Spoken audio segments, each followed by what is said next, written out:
Hello, my name is Troy White, portfolio manager and financial educator with Hoodoo Financial. Today we're talking about financial planning for artists. And first off, why would it be unique? Why specifically discuss financial planning for artists? Well, artists are they think different. First off, that's why they are artists. They are creative. They take risks also, and that is the intersection between art and finance is the risk component. And artists also think optimistically about their art, about the potential for them to do well, and they also transfer that optimistic thinking into their financial planning life and lack thereof. There's just this general feeling that things are going to work out as long as I make a lot of money. And what is the number of a lot of? And so, that varies with every person, obviously. So with an artist, money may come in large chunks and sporadically. And I shouldn't even say large chunks, they come in chunks. And that's because it's a project type of a lifestyle, it's a project type of income. So, as a project either gets you an advance that you have to manage, and then there's that amount that needs to be recouped from that project by the investors, and then the windfall that comes after it if it was a successful project. But with along every part of that phase of the cycle of your project, of your art, uh, there comes sporadic potential for chunks of money. And so there's a time horizon that you have to earn that peak income, and that's a short time horizon. So, although we're on a cycle of sporadic income, there's a window where you get hot and you need to hit right, and so you have it. Those are few and far between, and what it boils down to is your pursuit of your art leaves you at a disadvantage, and that leaves you with few options for income outside of your art at that time when you're not hot no more. And so we have to make plans with, when I say we, I mean me as a finance professional, an asset manager, and your financial advisor, your money manager. I must work with you to make plans with current assets, not what you might get in the future, because it's current assets is what we have to rely on. We cannot rely on the future to mirror the past. We can't expect you to continue to be popular and making those nice checks that you are making when you hot. So we have to plan for these realities. It's not a criticism of your art and all of that shit. It's just these are what we need to look at these objectively.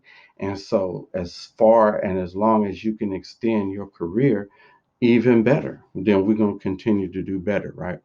But we're going to make plans with what you already have done. And so that means we have to define your goals. And I say we, I mean really you. I help you define your goals. And then identify what is your long term, your medium, and your short term goals. And those are the time horizon. That's the time horizon for the investing and the planning that we have to deal with. So you might feel good right now with the amount of income that you have just made, for the success of this project, this movie, this album, this book deal, whatever it was. But when you think in terms of the longevity of your lifestyle, then you can see, oh, well, we might need to make proper use of these resources now to be able to continue for you to be balling for on into. We can't just turn this faucet on and pour the money out. We need to use it in such a way. If it's going to be a short-lived career, which for most artists, 4 years. It's potential for one hit wonder. So, you know, it, it, it could be a 40-year career.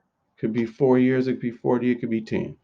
But we just need to plan with what you have done right now in relation to achieving your goals. Your goals are the measurement that we have. And so that includes sustaining your lifestyle.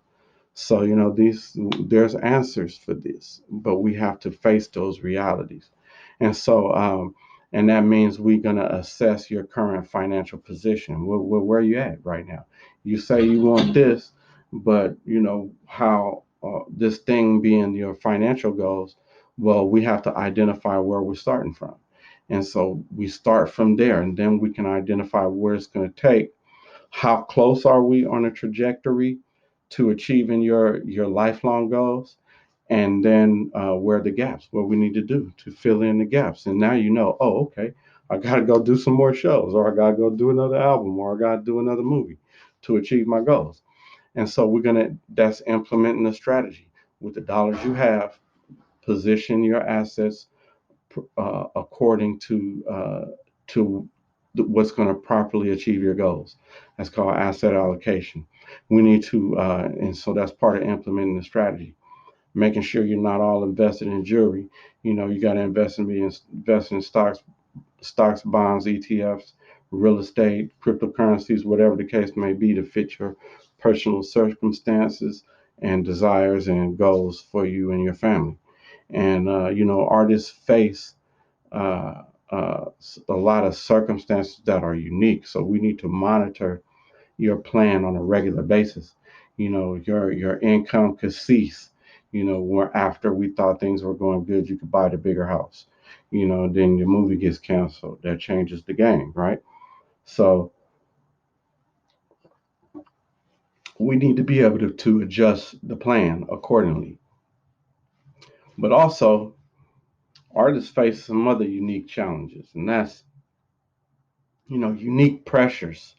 And so that can cause you to make bad decisions. So we need to address uh, your financial psychology and your investor behavior throughout our time together, working as advisor, asset manager, whatever capacity we are working together. And that is because uh, the pressure is on you throughout your lifetime. You can't leave being famous once you're famous. And one of the worst things to be is broken famous. And that's why so a lot of your favorite artists and actors and such, they just disappeared. It's because they don't want to be seen. When they no longer, they didn't manage their assets, they didn't invest properly, they didn't pursue their goals. They spent like it would always be there.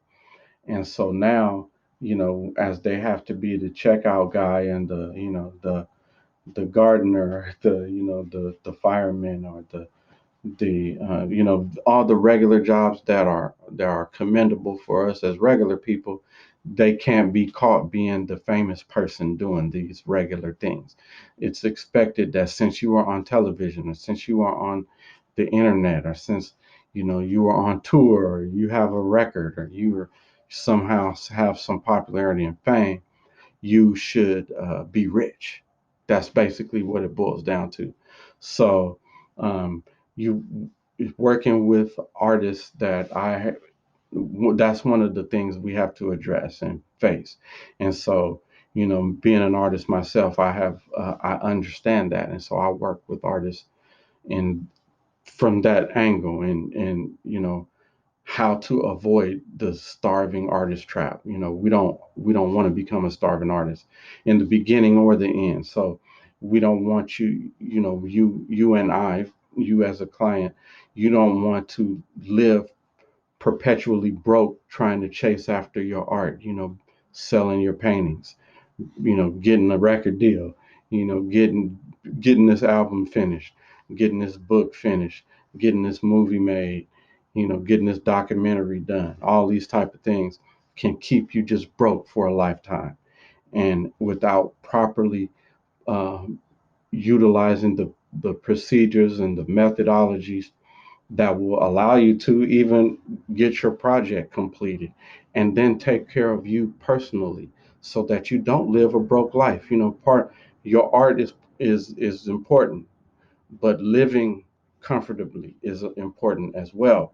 And so how do you avoid even losing all of your millions after you made it? Not just living the broke life as a starving artist, but the artist who has made it all and lost it all. How do you avoid that? So these are two dynamics of the same equation, and so we have to solve that. And today's environment, artists cannot simply be artists. You have to inject creativity into your art, and that's creativity mixed with business, mixed with art, because art is a business. To sustain yourself and for your art to be seen by the world, be heard by the world, will take a business infrastructure. So if you always rely on the larger business, the big record company, the big movie studios, the big book companies, to all come save, be your savior, as and just want you because of your great art, you're likely to live as the starving artist. But if you inject creativity in your business and entrepreneurism, as well as in the actual art itself, being the painting, the song, the movie, the documentary, and because there are new ways to display your art and to sell art, and that art is being digitized.